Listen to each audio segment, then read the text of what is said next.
شروع اللہ کے نام سے جو بڑا مہربان نہایت رحم والا ہے۔ وہ لوگ بے شبہ کافر ہیں جو کہتے ہیں کہ اللہ مسیح ابن مریم ہی تو ہے، حالانکہ مسیح یہود سے یہ کہا کرتے تھے کہ اے بنی اسرائیل، اللہ ہی کی عبادت کرو جو میرا بھی پروردگار ہے اور تمہارا بھی، اور جان رکھو کہ جو شخص اللہ کے ساتھ شرک کرے گا اللہ اس پر بہشت کو حرام کر دے گا اور اس کا ٹھکانہ دوزخ ہے اور ظالموں کا کوئی مددگار نہیں ہوگا۔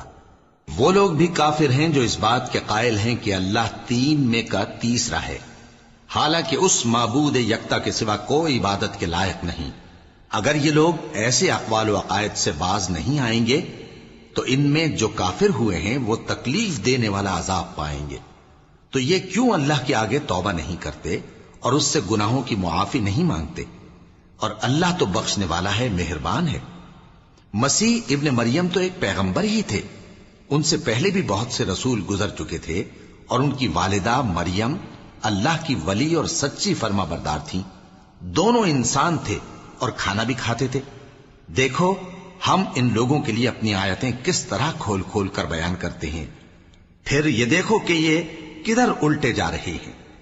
کہو کہ تم اللہ کے سوا ایسی چیز کی کیوں پرستش کرتے ہو جس کو تمہارے نفع اور نقصان کا کچھ بھی اختیار نہیں، اور اللہ ہی سب کچھ سنتا ہے، جانتا ہے۔